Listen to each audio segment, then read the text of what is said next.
A ver, me parece que puede ser que alguien, si alguien tiene el micrófono habilitado, si es tan amable, lo apaga. Ahí está, creo que ahí está. Muy bien, muchas gracias. Les decía entonces que hay cuestiones que no se corresponden. Este video no. El resto sí, todo funciona perfecto. Hay algunas imágenes que a ustedes no las están viendo. Por ejemplo, por ejemplo, que es la imagen de un tórax normal y uno con derrame pleural. Esto lo vamos a ver solamente el miércoles, algo de este tema, o la semana próxima, porque este capítulo dura 2 semanas. Así que cuanto yo pueda, voy a subir estas imágenes que ustedes no ven, pero bueno, están grabadas, ¿sí? Las podemos ver en el video que queda grabado, ¿sí? Cuando nos toque verlas, las podemos ver acá. También recuerden que hay un texto que es lo que originalmente estaba en el módulo, yo lo tomé y lo guardé acá. Es el texto de la unidad 4, enfermedades respiratorias. Si vos querés leerlo, lo puedes leer. Si querés verlo en video, lo puedes ver en video. Este taller de oxigenoterapia ya lo vamos a ver. Un libro de cabecera que puede estar interesante para ustedes es el libro de Fernando Ferrero, que es un médico pediatra argentino. Entonces, todas las patologías pediátricas prevalentes en Argentina están en este libro, está muy piola, porque no te habla de enfermedades raras como son, no sé, la fiebre de las rocallosas, que es una enfermedad que se da con mucha incidencia en Estados Unidos y no en Argentina, que ni existe, ¿sí? Entonces, te conviene como un libro de cabecera muy interesante.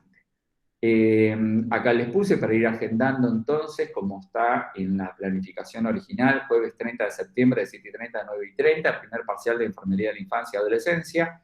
Las unidades son las 1, 2, 3, 4 y 5. ¿Sí? Esta es la clase de hoy y nos volvemos a ver el miércoles 1 de septiembre a las 8 de la mañana. ¿Ok? Muy bien. Subo hasta nuestro comienzo de la unidad número 4, ¿sí? Vamos a hablar de patologías respiratorias, pero antes vamos a hacer una pequeña revisión de anatomía y fisiología y unas cuestiones de semiología. Muy bien. Para eso yo me voy a una materia que dicto a la tarde, que es enfermería, que es una materia que ustedes también cursaron, ¿no? En primero o segunda. Sí, profe. Muy bien. Mira, cuando me toca dar signos vitales, empiezo haciendo siempre una revisión de la anatomía y la fisiología aplicadas porque está muy piola poder hacerlo. Entonces vamos a hacer lo mismo con control de la respiración y la saturación de oxígeno. Así, si a los colegas de la tarde es nuevo por conocer, o ustedes es nuevo por recordar de alguna manera. ¿Sí? Porque a veces uno se olvida, yo me olvido de cientos de cosas. Así que ahora nos toca recordar y unificar criterios. ¿Sí? Puede haber diferencias, pero absolutamente. Lo importante es que en la diferencia nos entendamos, ¿sí? Vayamos por la misma definición. Vamos a ver primero el tema del control de la respiración y la saturación. Muchas veces, por ejemplo, hay una pregunta en el final de enfermedad de la familia que te hace la profesora Vanessa, que con la que vieron mucho el capítulo neonatal, y les pregunta, bueno, ¿cómo controla usted la respiración de un recién nacido? Y ahí se nos hace una laguna y empezamos así, que se mueve, que llora. No es la manera de controlar la respiración. Primero hay que entender, uno va desarmando. Antes de controlar algo, yo tengo que saber qué es lo que quiero controlar. Si quiero controlar la respiración, tengo que entender lo que es la saturación, la respiración. Si quiero controlar la saturación de oxígeno, tengo que entender qué es la saturación de oxígeno. Entonces, primero hay que entender que la respiración es un proceso primero de dos grandes etapas. Una respiración externa, que tiene que ver con el proceso ventilatorio. Fíjate las palabras que van a empezar a ser diferentes. ¿Sí? Cuando yo digo control de la respiración es como un gran combo. Cuando digo control de la ventilación es una cosa muy cortita, que es ver cómo el paciente ventila, en este caso espontáneamente, cada vez que inspira y expira. La ventilación, ¿sí?, se entiende como un evento donde hay una movilización de una columna gaseosa, ¿sí?, cada vez que inspiro y expiro por la vía aérea superior e inferior. Eso es lo que vos tenés que definir como ventilación. No puedes definirla con otras palabras parecidas, pero recuerda entonces que la respiración es un todo, es un proceso donde hay un momento de respiración externa y una respiración interna. El proceso de respiración externa, ¿sí?, está mediado por la ventilación y la difusión gaseosa. Y la ventilación es el movimiento de la columna de gases que se desplazan por la vía aérea superior e inferior cada vez que inspiro y expiro. ¿Sí? Entonces, cuando yo digo, el paciente ventila, lo único que me estás diciendo es que moviliza una columna gaseosa, se dice columna por la columna que se forma de la vía aérea superior e inferior, gases que se movilizan cada vez que uno inspira y expira. Nada más. Parte de la respiración externa hace la difusión gaseosa, que la difusión, ustedes la recordarán como, si yo te digo, dame una palabra que hable de difusión gaseosa. Los que hicieron conmigo el taller, los gabinetes de hace 2 semanas atrás, vimos signos vitales y estuvimos hablando de eso. Cuando estábamos en el aula 8, al lado de la grandota. Mirá cómo me acuerdo. Vieja pero con memoria. Si yo les digo a ustedes difusión gaseosa, tirame una palabra clave del término difusión gaseosa. Pregunto, estoy conectado, ¿no?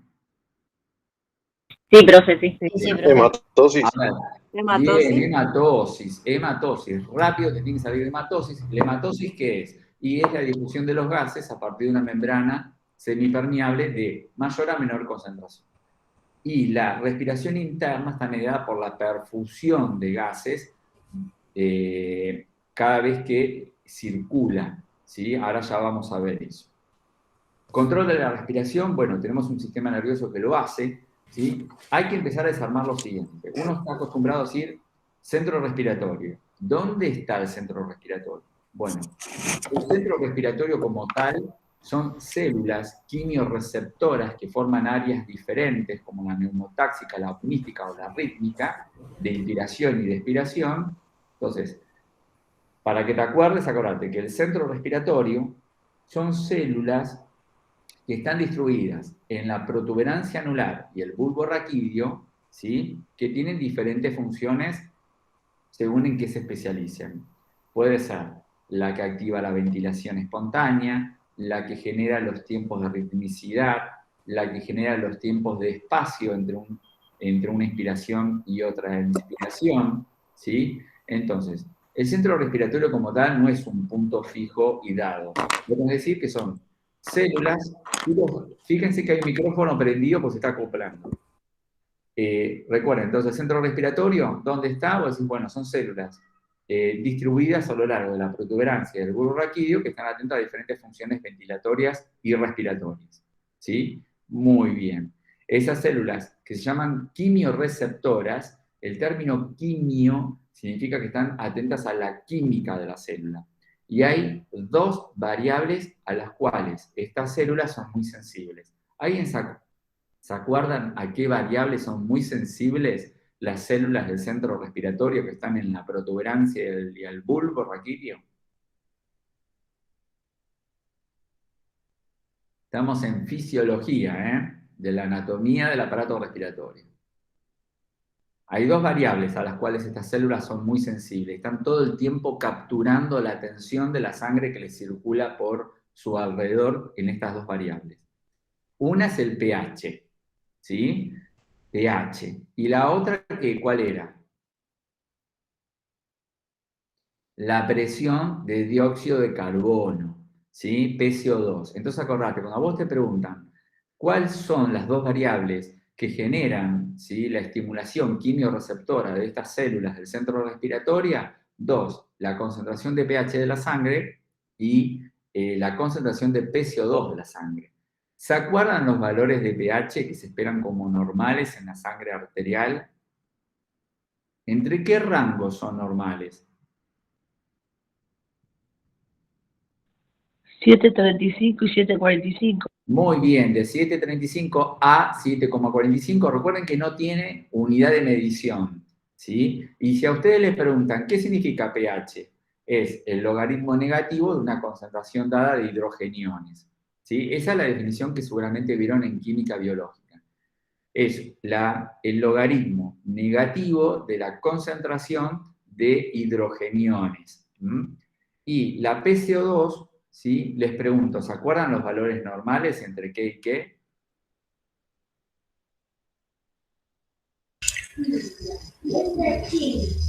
¿21% no? No, esa es la FiO2. La PCO2 tenés de 35 a 45 milímetros de mercurio. Recuerden, los gases en sangre se miden en tanto la presión que generan. La PO2, la PCO2 se miden en milímetros de mercurio. ¿Ok? Muy bien.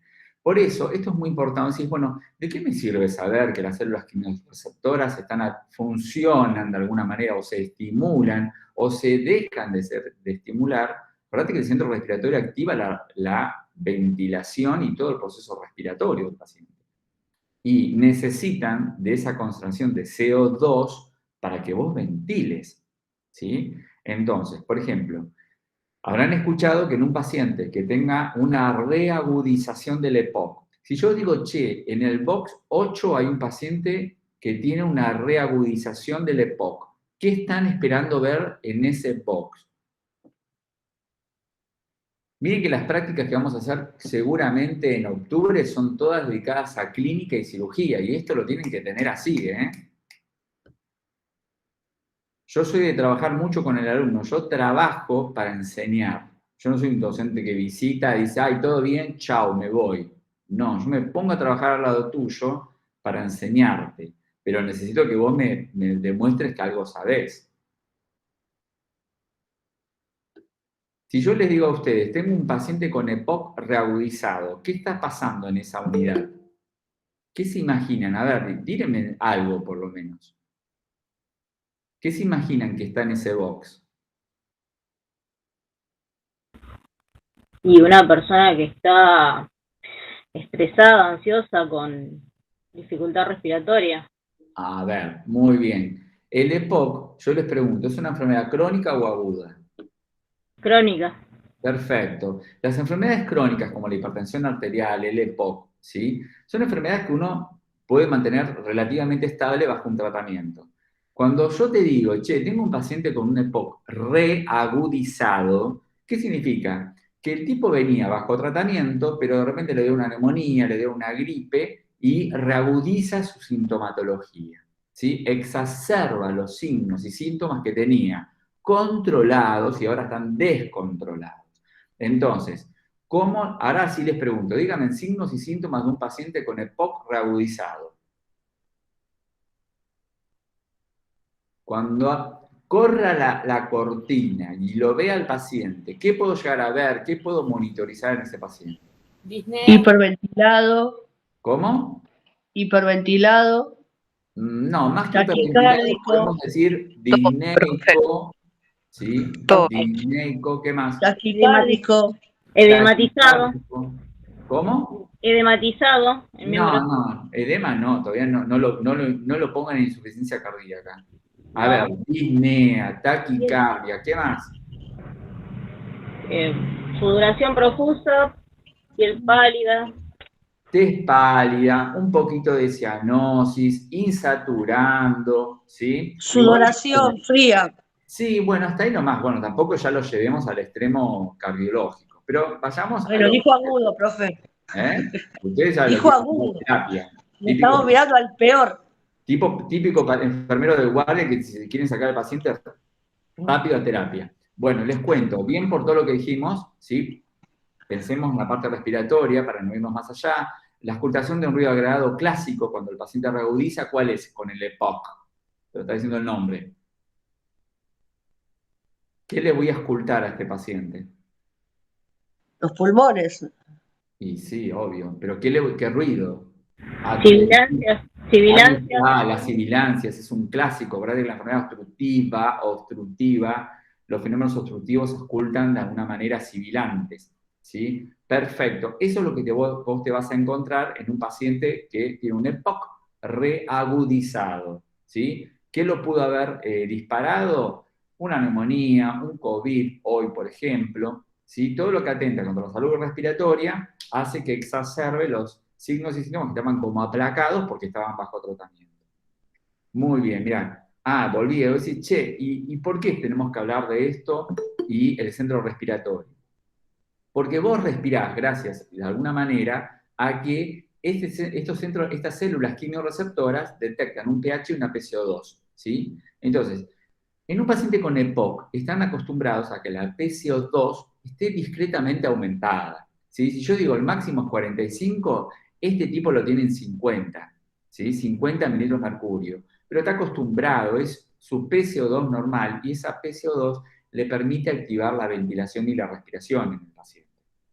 De acá se sale lo importante de que cuando vos le tomás la saturación a un paciente con EPOC, ¿sí? Que esté bajo tratamiento, si te satura 94 o 95, está bien, déjalo, está bien para él.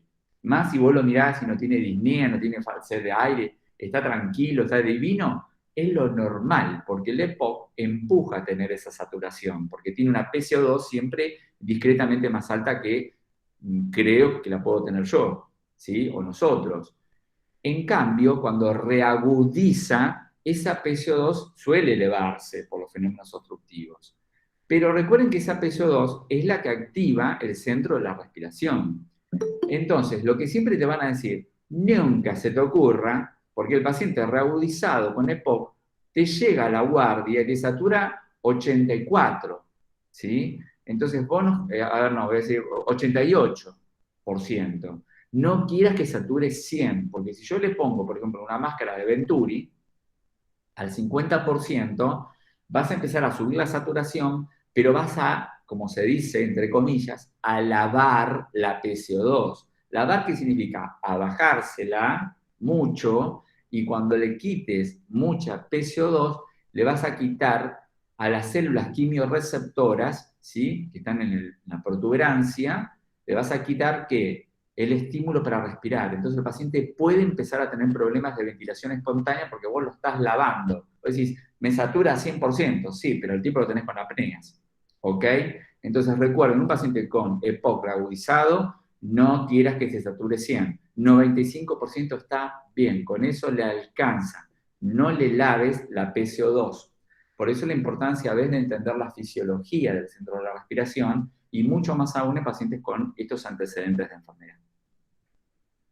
Sigamos. Decíamos entonces que la respiración tiene dos momentos, una respiración externa y una interna. La externa, la ventilación. Cuando yo digo que ventila, es entonces el desplazamiento o movilización de una columna gaseosa a través de las vías aéreas superiores e inferiores. Y yo ahora acá surge un tema importante. Hay una vía aérea que se llama superior y una inferior. Volviendo a nuestra página, ¿sí? Plim.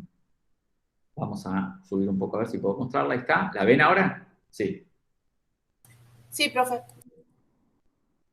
Bien. Yo tengo algo que se llama vía aérea alta y vía aérea baja. Y esto sirve, ¿sí? Para entendernos con, primero, la urgencia que puede ameritar las patologías, pero también las prioridades que uno le va a dar, pero también el origen de los problemas.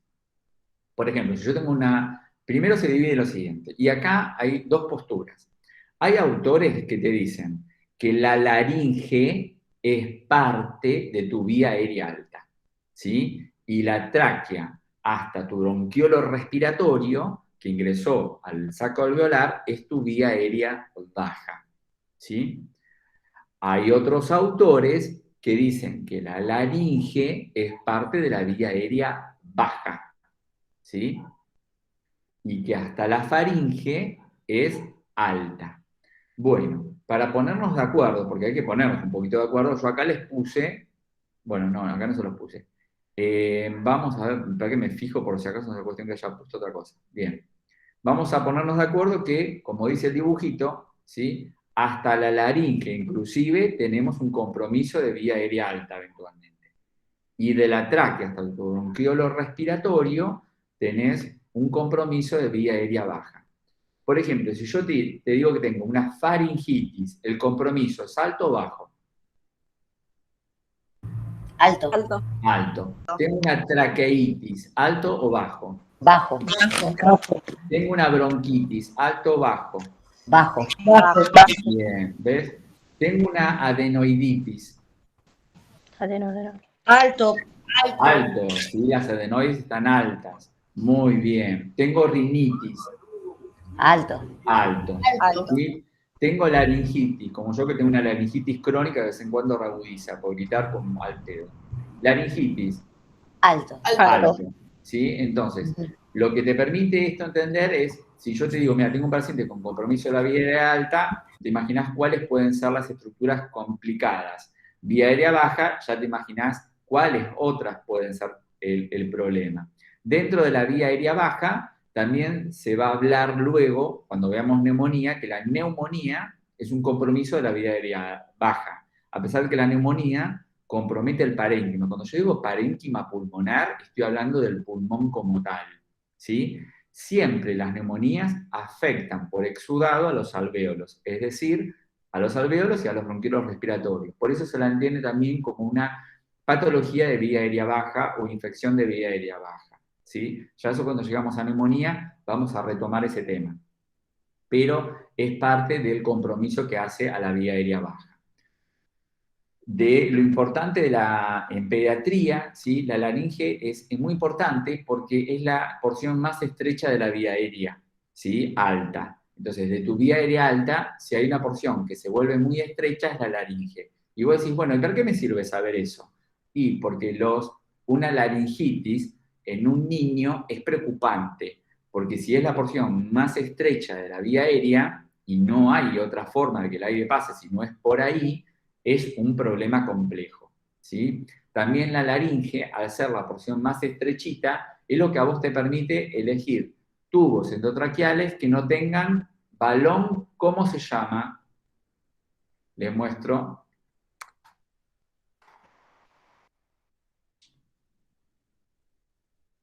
Acá tengo una foto y yo les pregunto, ¿cómo se llama? Ahora después en Mercado Libre me van a mandar cada rato publicidades si yo me quiero comprar un balón. ¿Cómo se llama este balón?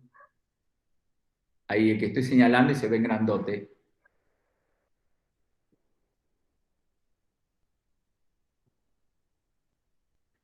¿Cómo se llama? Vamos al más fácil. Si es el que mira desde afuera, balón testigo, ¿sí? Que acá lo que tiene es una valvulita, ¿sí? Ahí adentro, ahí, tiene una valvulita que se activa cuando vos con una jeringa comprimís e insuflás con aire, ¿sí? Con aire. Balón testigo. ¿Testigo por qué? Porque está por fuera y atestigua lo que está pasando adentro que yo no lo veo. Este balón se llama, y tomen nota, balón de neumotaponamiento.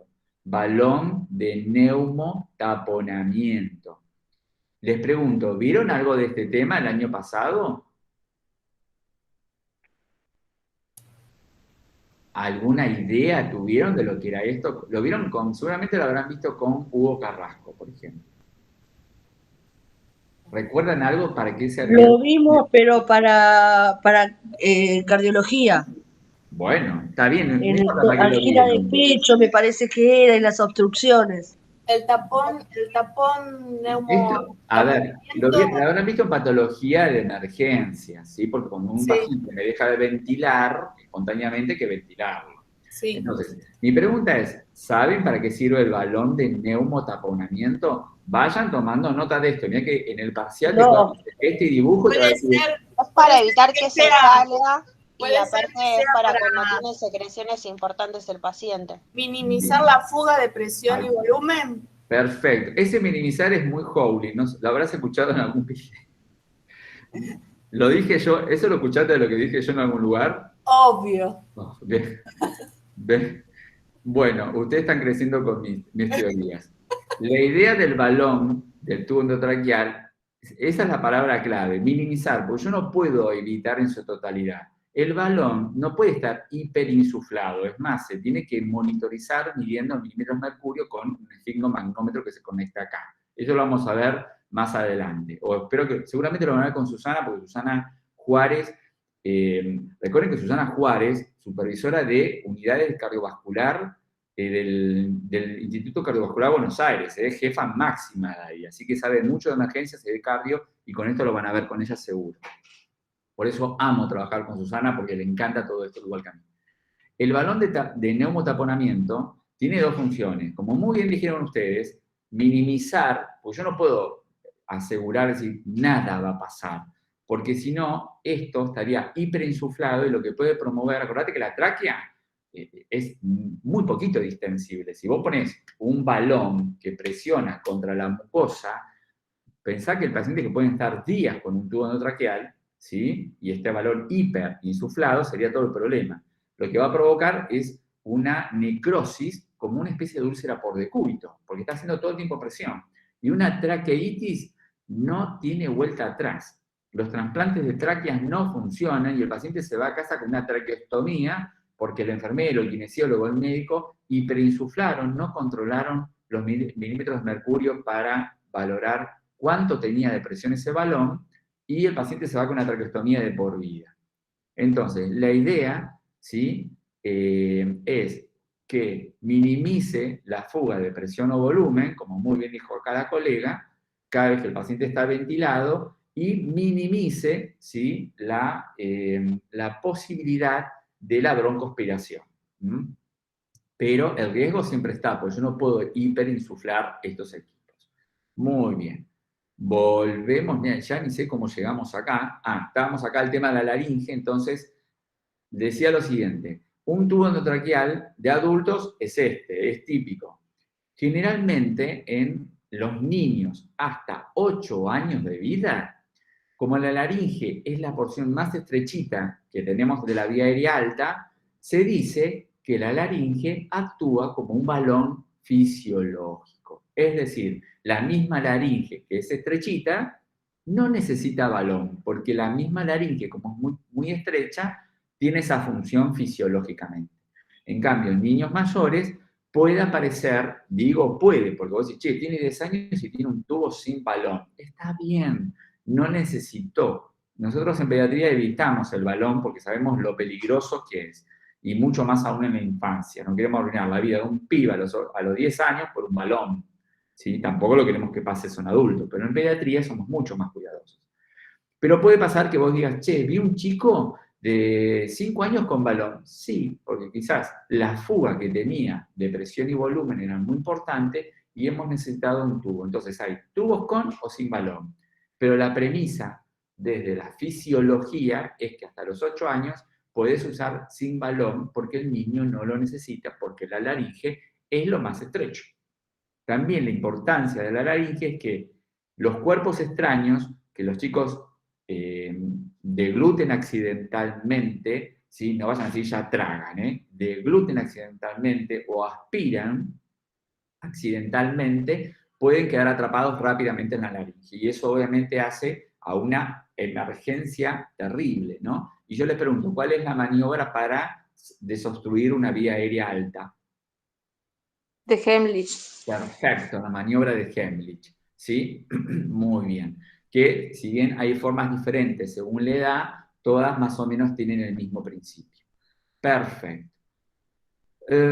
Bueno, bien, esto entonces con tu vía aérea. Recordá que la tráquea tan pronto bifurca, aparecen los bronquios fuentes. El derecho, que es el más importante porque es el más rectilíneo a la tráquea, y el izquierdo es el que más abruptamente toma hacia la izquierda. Por eso la mayoría de los cuerpos extraños, que son broncoaspirados, van al bronquio fuente derecho y complican tanto el proceso ventilatorio y respiratorio de la persona.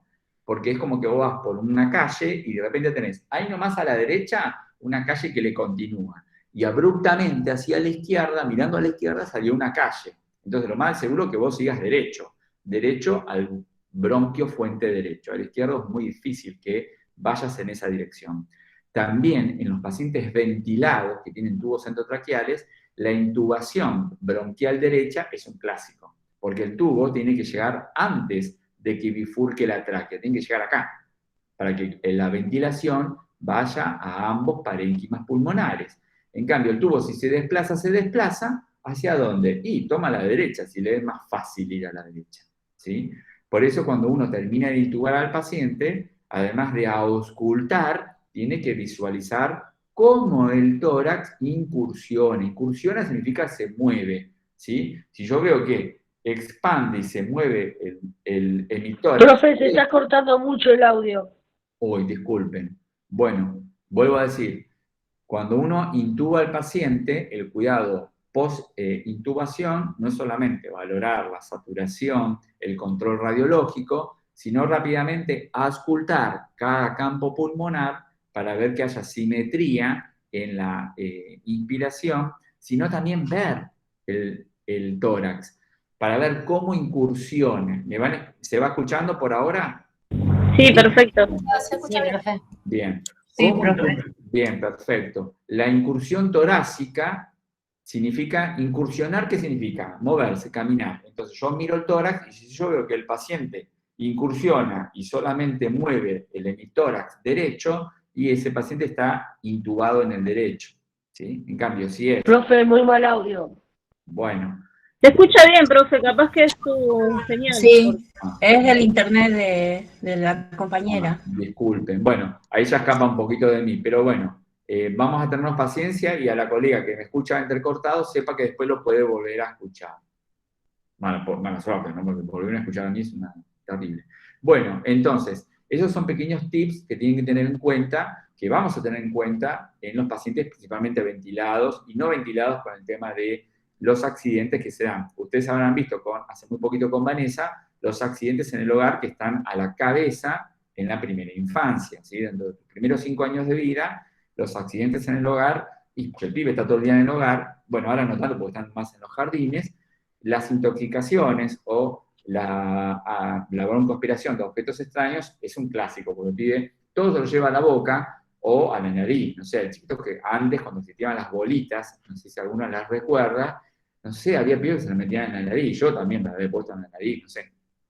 Pero gracias a Dios ahora los juguetes se tratan de evitar que sean desarmados. Por ejemplo, no le regales un huevo Kinder a un pibito de menos de 3 años, porque si viene con 5 partes para armar, 3 se las traga y 2 se las mete por la nariz. Entonces tengan cuidado con los juguetes. Vieron que ahora todos los juguetes tienen que decir para mayores de 5 años, para mayores de 90 años, una cosa así. Bueno, ok. Sigamos con un poquito de fisiología y ya nos vamos a un primer recreo, ¿sí? Pues yo cada 40 minutos hacemos un impasse, porque si no esto es una locura. Vamos al segundo momento que hace a la respiración externa, la difusión gaseosa. Acuérdate que la difusión, como muy bien dijo un colega, hematosis es la palabra clave. ¿Dónde se sobrelleva? En la membrana alveolo-capilar. No te olvides de eso. El aire entra a los alveolos siempre hay gases, ¿sí? Cuando deja de haberlo, empieza a haber ruidos agregados, como por ejemplo, ¿cuál? ¿Cuál es el ruido que yo puedo auscultar como adventicio o agregado? Acordate que decir así, si yo te pregunto, ruidos agregados es lo mismo que decir ruidos adventicios, que son patológicos. ¿Cuál es el ruido que se ausculta cuando hay líquido dentro del alveolo que tendría que haber aire nada más? Burbujeante puede ser. No, no existe ese ruido. Crepitantes. Crepitante, ay, me salió. ¿Sí? Entonces, nosotros vamos a ver dentro de poquito que en las neumonías, como hay un proceso exudativo, vamos a auscultar crepitantes, porque exuda, ¿sí? Exuda líquido ultrafiltrado plasmático por problemas de presión provocadas por la infección dentro del alveolo. Entonces, acuérdate que el proceso de difusión gaseosa, los gases difunden y los líquidos hacen ósmosis. El proceso de difusión, y con esto ya terminamos y nos vamos al recreo, es siempre pasar de un lugar de mayor a menor concentración a partir de una membrana semipermeable que se tiene que traspasar. Por ejemplo, acá entra mucho más oxígeno, acá viene la circulación de la arteria pulmonar, acordate que estamos, si yo digo viene desde la arteria pulmonar, ¿qué circulación estamos hablando? Circulación menor. Perfecto, o pulmonar, que es la que me viene de todo el retorno venoso sistémico, acordate, retorno venoso sistémico viene a partir de las venas cavas, aurícula derecha, ventrículo derecho, arteria pulmonar, vienen todas las células cargadas con dióxido de carbono, entonces el oxígeno, si hay mucho más dentro del alveolo, pasa generosamente adentro de los hematíes, y como del otro lado hay poca CO2, entregas a CO2 los hematíes y se va, retorno venoso pulmonar, ¿a dónde? Del corazón. ¿A dónde se va? A las venas pulmonares. ¿Y a dónde llegan las venas pulmonares? ¿A qué parte del corazón?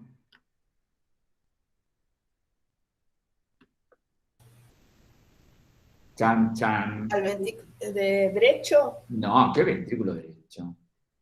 Si La venimos aurícula izquierda. a la aurícula aurícula izquierda. Muy bien, colegas. A la aurícula izquierda, y recuerden que pasa al ventrículo izquierdo, y en el ventrículo izquierdo se inicia la circulación sistémica o mayor. Muy bien. Entonces, el proceso de hematosis, acordate que está en esta membrana alveolo-capilar, y la membrana alveolo-capilar, con su alvéolo, hacen a la unidad funcional del pulmón, ¿sí? Y cuando a ustedes le pregunten qué es la unidad funcional, como yo acá le explico a los alumnos del primer año, les digo, recuerden que la unidad funcional es la mínima expresión de células y o tejidos que permite sobrellevar la función del todo de un órgano, ¿sí? Es como un pulmón en pequeñito. Pero recuerden, cuando ustedes no van a decir un final pulmón en pequeñito porque me caigo muerto. Ustedes van a decir que una unidad funcional es la expresión mínima de tejidos o células que expresan la función del todo del órgano del cual estamos hablando. Si yo a ustedes les pregunto, y ya me fui al recreo, otras unidades funcionales, la del corazón, ¿cuál es?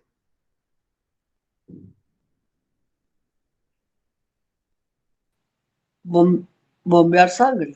No, yo estoy preguntando, ¿cómo se llama la unidad funcional del corazón?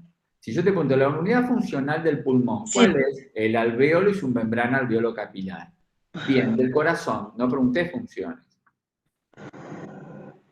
Del corazón, la sarcómera se llama, sarcómera, que es una célula que si vos la ves en el microscopio electrónico, late, se contrae. Del riñón, La nefrona. perfecto, listo, nos vamos a un recreo. Che, no voy a preguntar, porque no es ético, con quién tuvieron anatomía y fisiología, pero bueno.